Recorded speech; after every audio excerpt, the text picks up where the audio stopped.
नमस्कार विद्यार्थियों, अभी अपना चल रहा है पाठ नंबर 5, जिसमें हम जान रहे हैं अंग्रेजी साम्राज्य के बारे में।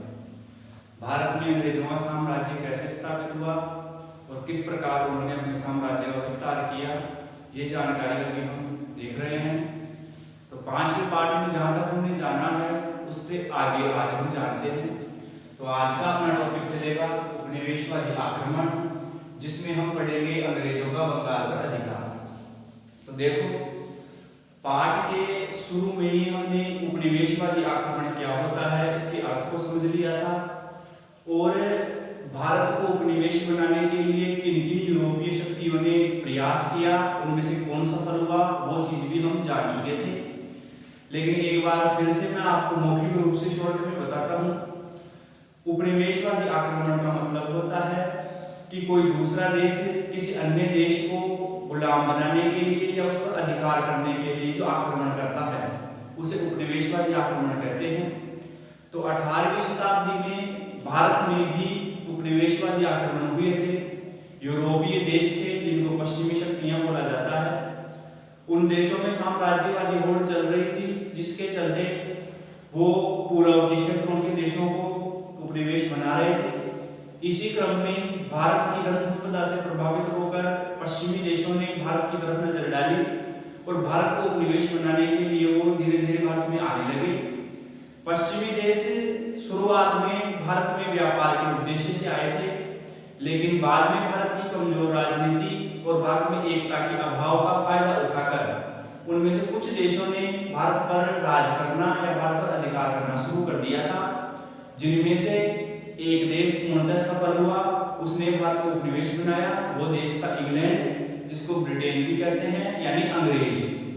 ब्रिटेन या इंग्लैंड के जो निवासी हैं वो अंग्रेज हैं। अंग्रेज व्यापारी बनकर भारत में आए, लेकिन भारत की एकता में कमी को देखकर, भारत के राजाओं की आपसी लड़ाइयों को समझकर उन्होंने भारत के राजाओं को और ज्यादा फूट डाल दी और धीरे धीरे छल कपट के माध्यम से भारत के क्षेत्रों पर अधिकार शुरू किया और एक समय ऐसा आया कि संपूर्ण भारत पर अंग्रेजों का राज स्थापित हो गया।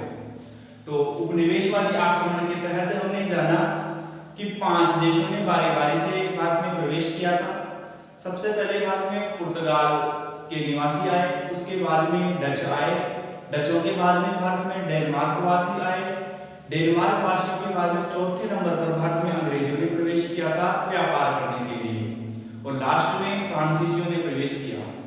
तो 5 देशों के निवासी भारत में आए, जिनमें से ब्रिटेन, इंग्लैंड के निवासी अंग्रेज भारत को उपनिवेश बनाने में सफल हो पाए थे। तो देखो, यहाँ उपनिवेशवादी आक्रमण में हम जानते हैं कि सबसे पहले पुर्तगाली, एक तो पुर्तगाल देश, इसके अलावा हॉलैंड देश, हॉलैंड के निवासियों को डच बोला जाता है, ध्यान रखना आप। डेनमार्क,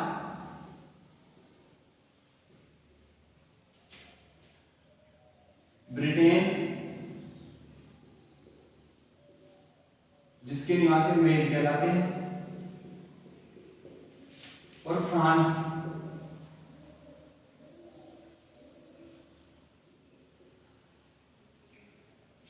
ये 5 यूरोपीय देश थे जिन्होंने भारत को उपनिवेश बनाने के लिए भारत में व्यापार के जरिए प्रवेश किया और बाद में प्रयास किया।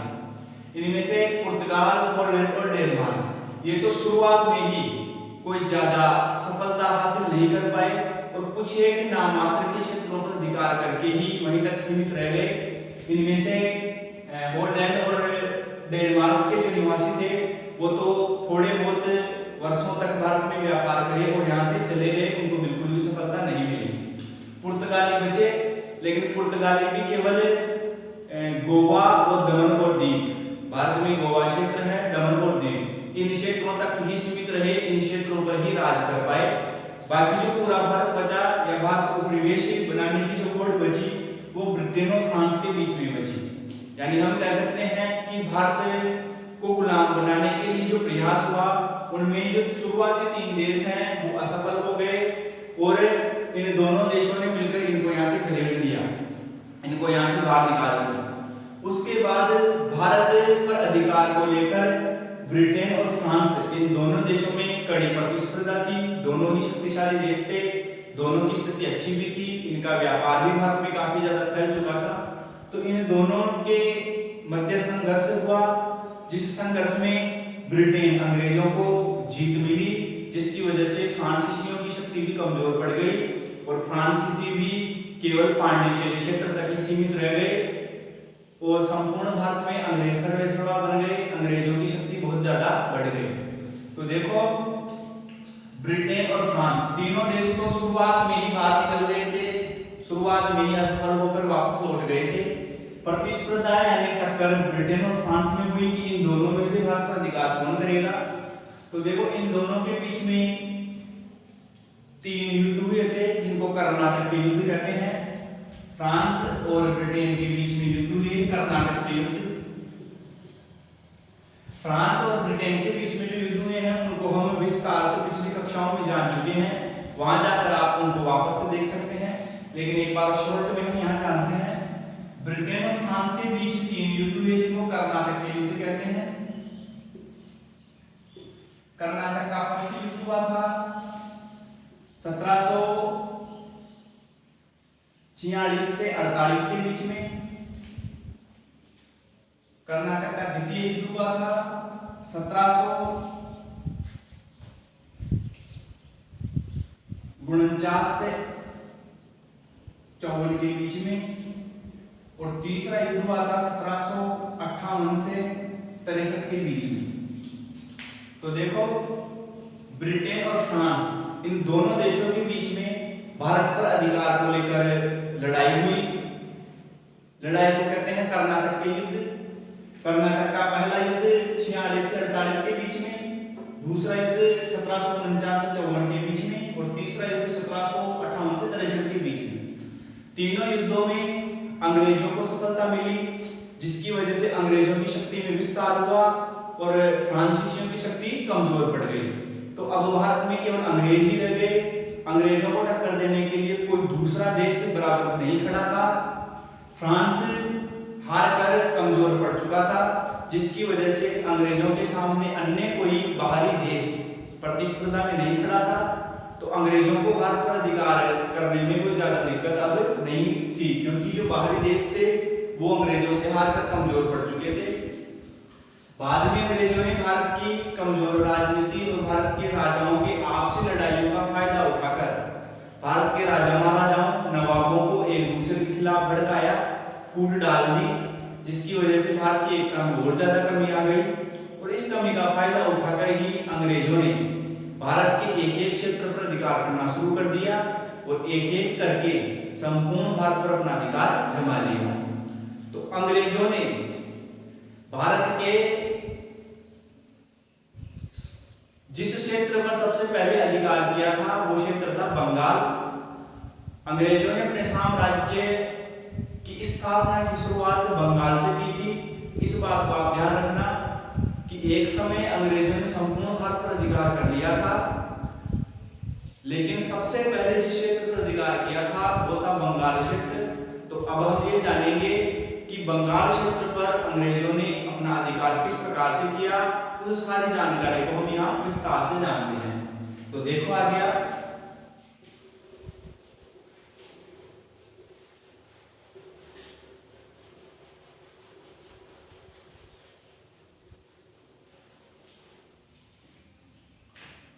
भारत में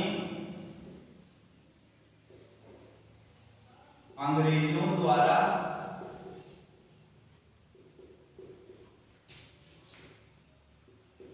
जीता गया पहला क्षेत्र बंगाल था। अंग्रेज भारत में व्यापार के माध्यम से प्रवेश किए, बाद में व्यापार का विस्तार किया, तो अंग्रेजों ने भारत में राज करने की सोची और सबसे पहले अंग्रेजों ने भारत के जिस क्षेत्र पर अधिकार किया वो क्षेत्र था बंगाल। तो बंगाल ही वो पहला प्रदेश है जिस पर अंग्रेजों ने अपने साम्राज्य की शुरुआत की थी। बंगाल पर अधिकार करने के बाद में अंग्रेजों की शक्ति और ज्यादा बढ़ गई, उनकी सेना में और ज्यादा विस्तार हुआ। बंगाल पर अधिकार करने के बाद अंग्रेजों की शक्ति बढ़ी, जिसकी वजह से अंग्रेजों ने फिर भारत के जो अन्य क्षेत्र थे उन पर भी धीरे धीरे अधिकार कर लिया और एक समय संपूर्ण भारत पर अंग्रेजों का अधिकार हो गया। तो सबसे पहले हम जानेंगे कि अंग्रेजों का बंगाल पर अधिकार किस प्रकार से हुआ, उस जानकारी को। तो उसके लिए सबसे पहले हम बंगाल के बारे में जानते हैं। बंगाल क्षेत्र कैसा क्षेत्र था और वहां की राजनीतिक स्थिति कैसी थी। तो पिछली कक्षा में हमने पॉइंट पढ़ा था 18वीं शताब्दी में भारत की राजनीतिक स्थिति, जिसमें हमने भारत की प्रमुख शक्तियों को पढ़ा, जिसमें हमने बंगाल प्रदेश के बारे में भी पढ़ा था। तो वहां पर हम बंगाल की राजनीतिक स्थिति को पढ़ चुके थे कि बंगाल की राजनीतिक स्थिति उस समय किस प्रकार की थी, लेकिन एक बार और हम यहाँ पर जान लेते हैं। तो देखो 1707 में जब औरंगजेब की मृत्यु हुई तो मुगल सल्तनत कमजोर पड़ गई, मुगल साम्राज्य कमजोर पड़ गया, जिसका फायदा उठाकर बंगाल के जो नवाब थे उन्होंने अपने आप को स्वतंत्र राजा घोषित कर दिया और वो स्वतंत्र रूप से बंगाल में राज चलाने लग गए। पहले बंगाल मुगलों के अधीन था और मुगलों के अधीन रहकर ही अपना राज्य चला रहा था, लेकिन मुगल सत्ता कमजोर पड़ने के बाद में बंगाल के नवाबों ने अपने आप को स्वतंत्र कर लिया और वो स्वतंत्र रहकर ही भारत में अपना राज चलाने लगे। तो देखो सबसे पहला नवाब था, नवाब बंगाल की राजनीतिक स्थिति को जान रहे हैं हम। बंगाल की राजनीतिक स्थिति किस प्रकार की थी जिसकी वजह से अंग्रेजों का वहां पर अधिकार हुआ। बंगाल का नवाब था सबसे पहले मुर्शिद कुली खान। मुर्शिद कुली खान, मुर्शिद कुली खान ही वह पहला व्यक्ति था जिसने अपने आप को स्वतंत्र शासक घोषित किया था और बंगाल पर अपना अधिकार किया था। यानी मुर्शिद कुली खान ने ही बंगाल में स्वतंत्र रूप से अपने शासन की स्थापना की थी। मुर्शिद कुली खान के बाद में अगला शासक हुआ अलीवर्दी खान। अलीवर्दी खान, मुर्शिद कुली खान के बाद में बंगाल का अगला नवाब बना अलीवर्दी खान। अलीवर्दी खान के समय से ही बंगाल में अंग्रेजों का प्रभाव धीरे धीरे बढ़ने लग गया था। आपने पीछे की जानकारी में जाना है कि 1717 में फर्रुखशियर ने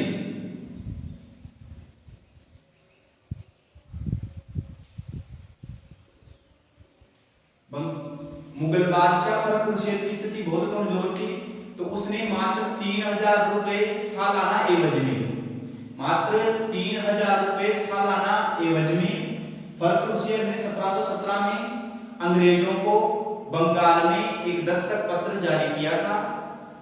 उस दस्तक पत्र का मतलब था कि अंग्रेजों को बंगाल में बिना चुंगी कर चुकाए व्यापार करने की छूट मिल गई थी। बंगाल उस समय भारत का सबसे धन संपन्न क्षेत्र था, इसलिए अंग्रेजों ने सबसे पहले ध्यान बंगाल क्षेत्र की तरफ ही दिया। 1717 में फर्रुखशियर द्वारा अंग्रेजों को दस्तक पत्र का अधिकार मिला, जिसके चलते बंगाल में अंग्रेजों को बिना चुंगी कर चुकाए व्यापार करने की छूट मिल गई। जब ये छूट मिली तो ज्यादा से ज्यादा अंग्रेज बंगाल में गए और वहां अपनी कोठियां स्थापित करके वहां से वो व्यापार करने लग गए।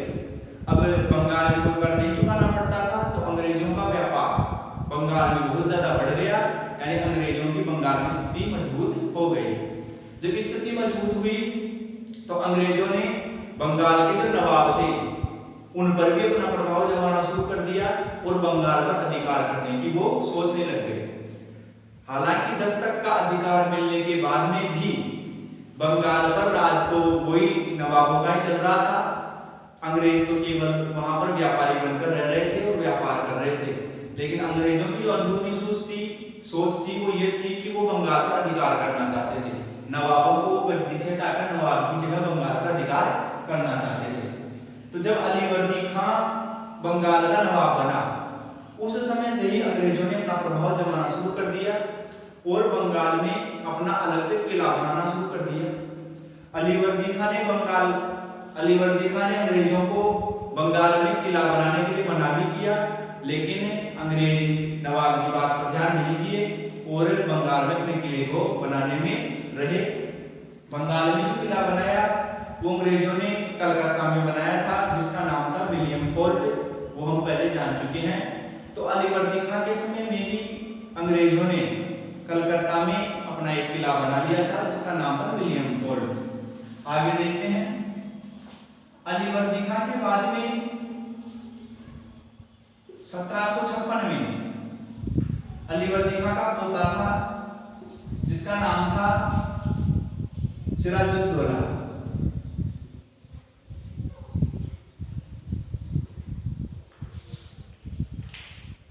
अलीवर्दी खां का पोता था सिराजुद्दौला जो 1756 में बंगाल का नवाब बन गया।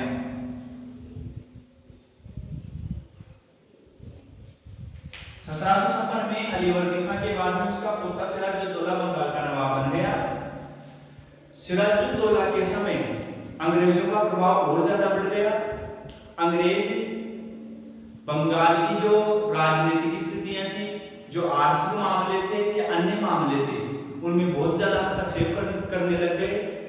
बंगाल के जो राजकाज के कार्य थे या नवाब के जो राजकाज से संबंधित कार्य थे, उन कार्यों में भी अंग्रेज बीच में हस्तक्षेप करने लग गए थे, जिसकी भी वजह से बंगाल के नवाब सिराजुद्दौला और अंग्रेजों के बीच में काफी मतभेद हो गया। और उन मतभेदों के चलते ही आगे जाकर सिराजुद्दौला और अंग्रेजों के बीच में एक बहुत बड़ी लड़ाई हुई, जिस लड़ाई का नाम है प्लासी का युद्ध। तो प्लासी के युद्ध के बारे में हम जानते हैं। तो देखो, सिराजुद्दौला के समय अंग्रेज राजनीतिक,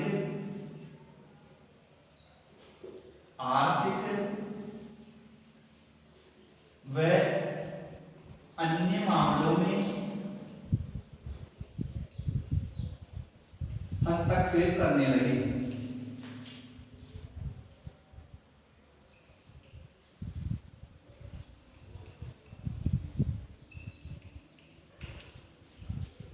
यानी बंगाल का शासक तो था सिराजुद्दौला, जबकि शासक की बातों पर अंग्रेज ध्यान नहीं देते थे।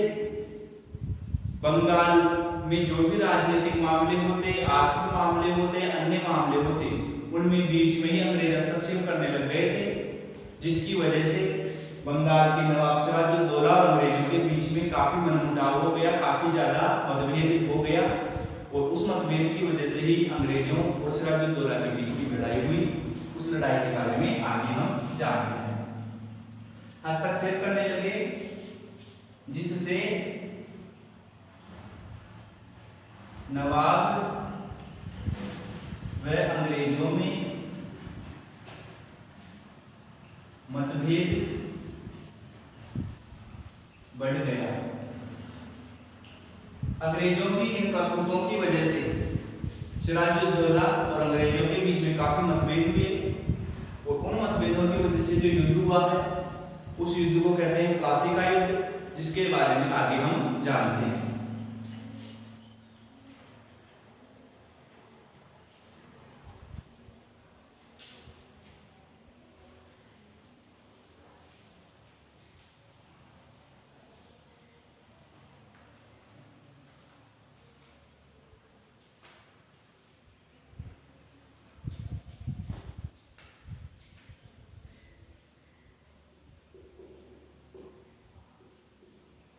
प्लासी का युद्ध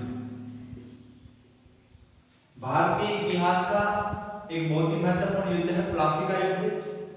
प्लासी का युद्ध हुआ 1757 में। यह युद्ध हुआ था बंगाल के नवाब सिराजुद्दौला और अंग्रेजों के बीच में। क्यों हुआ, इसका कारण आपने शॉर्ट में जान लिया है कि अंग्रेज बंगाल के हर मामले में हस्तक्षेप करने लग गए थे, जो बात सिराजुद्दौला को नहीं भा रही थी, जिसकी वजह से दोनों में मतभेद बढ़ा। और अंग्रेज बंगाल पर अधिकार करना चाह ही रहे थे, जिसकी वजह से भी वो ये सब कार्य कर रहे थे। तो दोनों के बीच में युद्ध हुआ, प्लासी का युद्ध। प्लासी का युद्ध हुआ था 1757 में। सिराजुद्दौला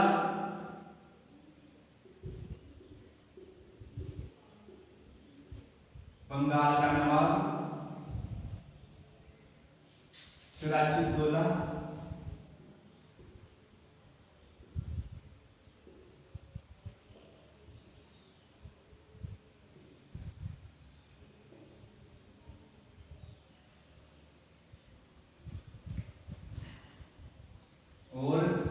अंग्रेजों के बीच में।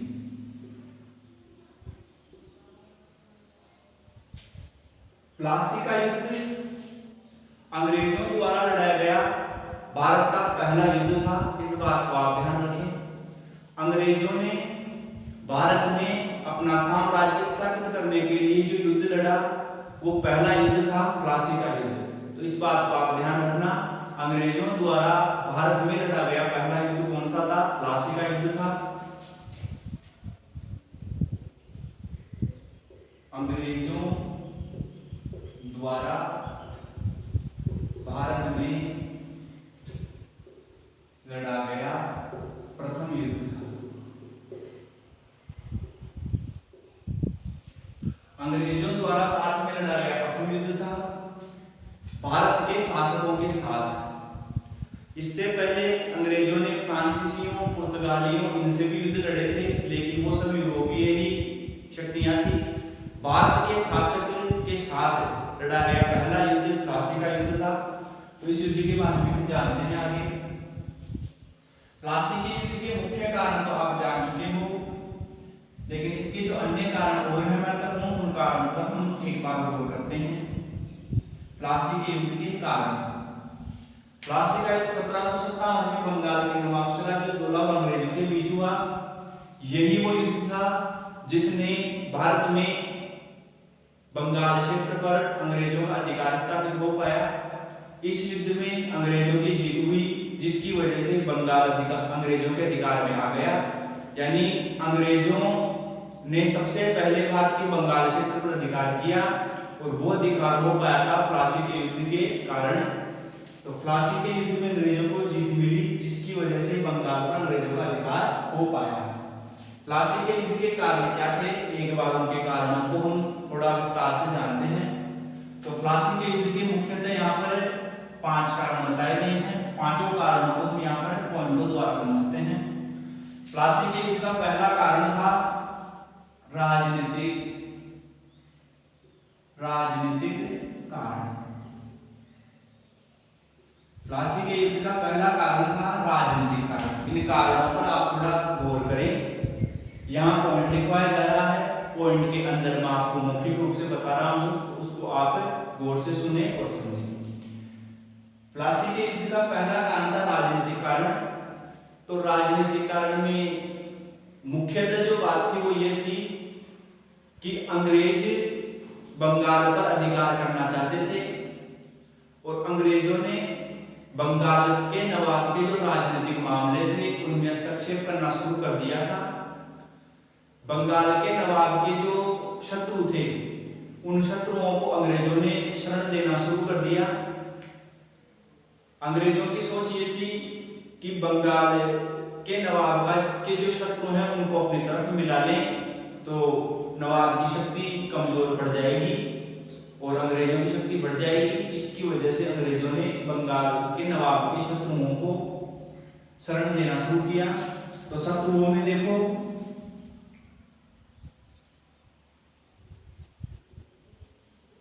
नवाब के विरोधी थे घसीटी बेगम, राजवल्लभ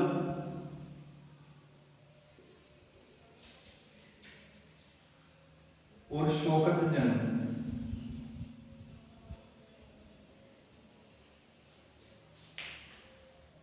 घसीटी बेगम, राजवल्लभ और शौकत जंग ये तीनों बंगाल के नवाब के विश्वास पात्र थे, लेकिन एक समय इन तीनों ने मिलकर नवाब के खिलाफ षड्यंत्र करना शुरू कर दिया था। ये तीनों नवाब को गद्दी से हटाकर खुद गद्दी पर अपना अधिकार करना चाहते थे। तो अंग्रेजों ने इन तीनों को अपनी तरफ मिला लिया, जिसकी वजह से नवाब की स्थिति कमजोर हुई और नवाब अंग्रेजों से नाराज भी हुआ, क्योंकि नवाब के जो शत्रु थे या उसके जो विरोधी थे उन विरोधियों को अंग्रेजों ने शरण दी थी, जिसकी वजह से सिराजुद्दौला अंग्रेजों से काफी नाराज हुआ। तो ये भी एक कारण है प्लासी के युद्ध का। दूसरा कारण हम जानते हैं नवाब के प्रति अशिष्टता।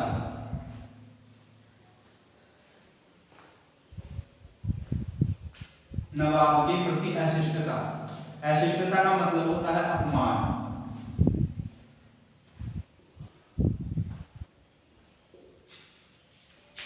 नवाब के प्रति अशिष्टता। प्लासी के युद्ध का दूसरा मुख्य कारण है नवाब के प्रति अशिष्टता। तो देखो नियम ये था, बंगाल में जब भी कोई नया नवाब बनता था तो बंगाल की जो प्रजा होती थी उसके जो मुख्य धन संपन्न लोग होते थे वो राज तिलक के अवसर पर नवाब को भेंट दिया करते थे। ऐसा नियम बंगाल में था। जब बंगाल का नया नवाब सिराजुद्दौला बना तो अंग्रेजी उस राज तिलक में उपस्थित नहीं हुए, जबकि अंग्रेज बंगाल के प्रमुख व्यापारी थे। उनको राज तिलक में जाकर बंगाल के नवाब को भेंट देनी चाहिए थी, लेकिन अंग्रेज उस अवसर पर नहीं गए और किसी भी प्रकार की भेंट नवाब को नहीं दी, जिससे एक तरह से अंग्रेजों ने सिराजुद्दौला का अपमान किया।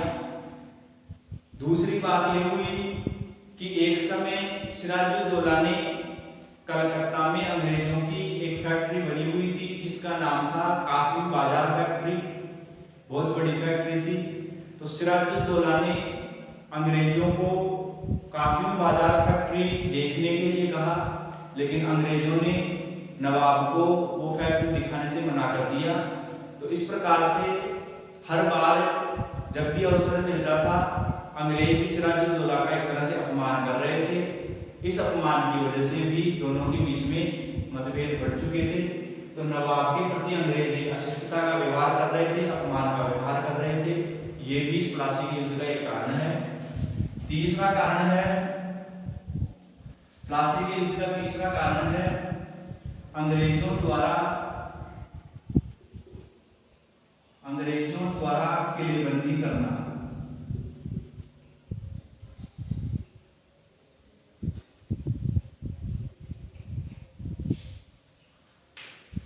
सिराजुद्दौला से पहले बंगाल का नवाब अलीवर्दी खां था, उसने भी अंग्रेजों को बंगाल में किलेबंदी करने से मना किया था। और बाद में सिराजुद्दौला हुआ, उसने भी अंग्रेजों को बंगाल में किलेबंदी करने से मना किया था।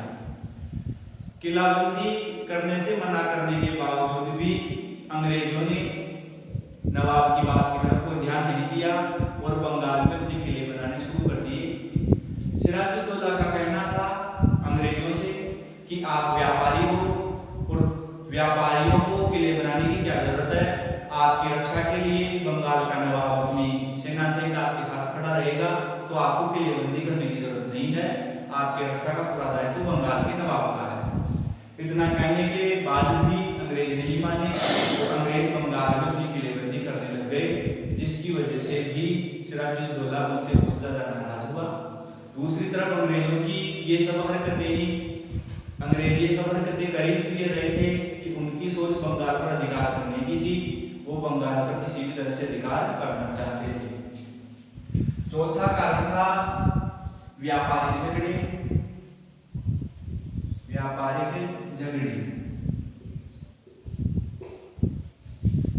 नवाब सिराजुद्दौला और अंग्रेजों के बीच में बहुत ज्यादा व्यापारिक झगड़े भी बढ़ चुके थे। 1717 में बिना चुंगी व्यापार करने की छूट अंग्रेजों को मिल चुकी थी, जिसकी वजह से अंग्रेज बंगाल में मनमाने तरीके से व्यापार कर रहे थे और जिससे सिराजुद्दौला को काफी नुकसान हो रहा था।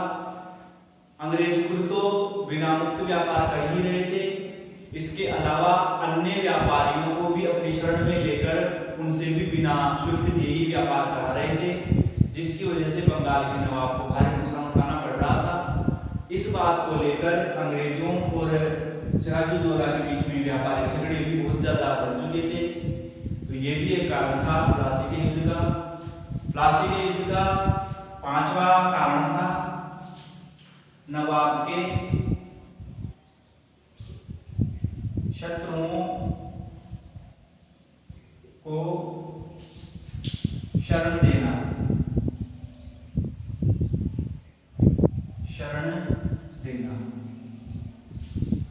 अंग्रेज किसी भी प्रकार से सिराजुद्दौला की स्थिति को कमजोर करना चाहते थे। इसलिए अंग्रेजों ने नवाब के दरबार के जो मुख्य व्यक्ति थे उनको अंग्रेज सिराजुद्दौला के खिलाफ भड़काना शुरू कर दिया, जिनमें राजवल्लभ और उसका पुत्र कृष्ण वल्लभ था। इसके अलावा शौकत जंग, दशरथी बेगम, ये कुछ ऐसे व्यक्ति थे जो नवाब के दरबार के थे। अंग्रेजों ने इनको नवाब के खिलाफ कर दिया और अपनी तरफ मिला लिया। तो एक तरह से अंग्रेज सिराजुद्दौला के शत्रु बढ़ा भी रहे थे और सिराजुद्दौला के शत्रुओं को शरण भी दे रहे थे, जिसकी वजह से सिराजुद्दौला अंग्रेजों से बहुत ज्यादा नाराज था, उनसे बहुत ज्यादा मतभेद बढ़ चुका था। तो ये मुख्यतः 5 कारण बताए गए हैं।